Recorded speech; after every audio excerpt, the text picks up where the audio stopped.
Hey Salut Friends, today we are taking a look at number 22 from the Les Exclusifs Collection by Chanel. This was launched in the year 1922.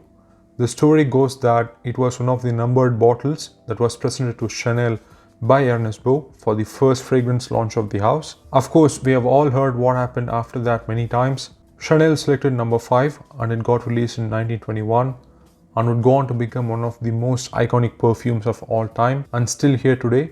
This one was released just the year after in 1922, hence the name. Just like number 5, it is still here and as a result has completed 100 years. Though Chanel celebrated the centenary of number 5, not much talk about this feat in the case of 22. I was thinking about this the other day. How many perfumes are still here after 100 years? By that I don't mean a rare vintage somewhere. Something that you can actually go and buy today and still been kept in good shape. Not too many. But anyway, that's a topic for another day. Though this video makes more sense if it came out last year, I thought what the hell, let's talk about it now. Now, the Les Exclusifs is a very well regarded designer collection. In fact, it has many important, historically significant fragrances in spite of being a couturier brand. I myself love the collection. I like the way they are all very much in the traditional style of French perfumery and how well they have been kept. Very luxurious, austere, well-made perfumes, maybe even a bit standoffish and cold for some people. They also have a running DNA, be it the use of iris, aldehydes or the floral bouquet at the heart, rose, jasmine, ylang, patchouli and the musks. You can pretty much tell it's a Chanel when you are used to the DNA. Years ago when I tried them for the first time, I was taken back a little bit because of the classical and traditionally feminine leaning nature of the scents. But with more and more wearing, I have come to really enjoy the collection. I feel the same way about the perfumer Ernest Beaux. He has made the most important creations at the launch of Chanel perfumes, obviously number 5, Cuir de Russie, Bois des Îles and 22, all of which happen to be some of my favorites. Now when you spray this, you are immediately welcomed with a flash of aldehydes, done very much in the classical French perfume style. Of course, this perfume with number 5 is one of the reasons that way of presenting aldehydes has come to represent a family of perfumes as floral aldehydes. This gives that opening that sheer, vivid, fizzy, bright nature, almost reminding me of a beach, not particularly aquatic, but that white, salty smell of a flower garden near water bodies. Then you also have neroli that is lifted by those aldehydes to almost being like an orange note. It is also done in this particular style that reminds me of the orange blossom in Cuir de Russie, for example. Very much in this vintage yet still timeless eau de cologne kind of opening. Then I also get the lily of the valley, which helps give it that light, endolic, high-pitched white floral character and helps cut the cloudy, creamy nature of the scent. It is clear at this point that the fragrance is more fresher and gentler than its sister number 5. As you enter the mid, the flashy nature of the aldehydes slightly settle down to a more clean, soapy, fabric-like scent, almost like a soft bed to the other notes.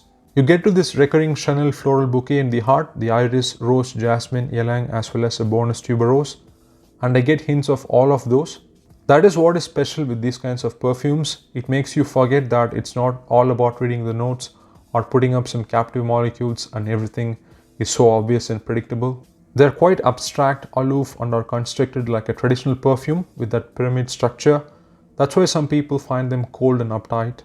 Anyway, the one flower that is prominent within the floral bouquet when you go through the mid is the ylang ylang. Has this banana-like, somewhat fruity, fleshy, buttery character to it. There is some amount of sweetness coming through at this point, more so natural kind of sweetness from the florals. Then there is this fresh jasmine coming through, somewhat medicinal, sweet and daytime kind of jasmine. There is also tuberose, which is more so creamy, waxy, a bit almondy and really complements the other white florals here. They also list rose, I don't get much of, just a hint of it in the background. Not sure what variety they used here, but the image that comes to my mind is that of a white rose. There is also some metallic touches coming from the florals, giving it that clean vibe, not necessarily synthetic but more so natural floral metallic kind of smell. So everything is working towards this suggestion of clean, tender and white. That was also the idea of this fragrance, to evoke the color of white for wearing with white clothes, and it very much is in line with this idea. Apart from those other florals, it would be incomplete without having the Chanel iris, and it is here, just not as prominent like in La Pausa or 31 Rue Cambon, but still has this powdery, creamy, pastel nature to it and helps round off the other notes. When you go through the dry down, it is mostly a white floral scent. It starts off high pitched and with time becomes this very round, reserved, personal kind of scent, not as audacious or grand as number 5. In fact, there are stories that Gabrielle Chanel chose number 5 for her clients and number 22 for herself. As you reach the end of the dry down, you get some woody qualities too from the vetiver. Again, not your typical vetiver, just a very cleaned up, polished version of vetiver, almost fabric-like. That's another theme that I enjoy within this collection. All these scents have this lavish dress or an expensive, luxurious fabric-like quality. Now, the X factor that makes this one stand out from being just another floral scent is the gentle, fresh incense. You get that slightly citric, clean, polished, crystalline smell in the background, which adds to the clean, bright nature of the scent. There is also some dry woodiness coming from the vanilla. The sweetness is also there, but very subtle to complement those florals and kind of a soapy, bubbly sweetness. It does not have that dense amber or mossy touches or heavy woods as in number 5. If anything, maybe a hint of sandalwood. The scent has this plush quality, very rounded, not scattered, kind of brings an image of a pearl necklace wearing woman. Also reminds me of the Camellia flower by Chanel. Now as you enter the far dry down, the aldehydic florals have become even more soapy and creamy. Does not turn too powdery like many of the Chanels do. Maybe some clean white patchouli in there. I'm also getting some noticeable lotion-like musks in the far dry down. Has that salty, clean skin vibe here, which is yet another signature of this collection. They are not overtly sexual. It is not like you want to rip off the clothes and jump into bed, but more so that suggestive quality, keeping things platonic. This musky, clean, soapy, slightly sweet smell is how the scent closes out. Now coming to the performance, it is pretty good, lasts for about 7 to 8 hours, starts off very pleasant with those aldehydes, then becomes mellow because of the florals and stays at times till night as a soapy scent. More of a daytime scent I would say, but pretty versatile for any time of the year. Now from the way I described, you would have guessed that this is more of a unisex but traditionally feminine leaning scent.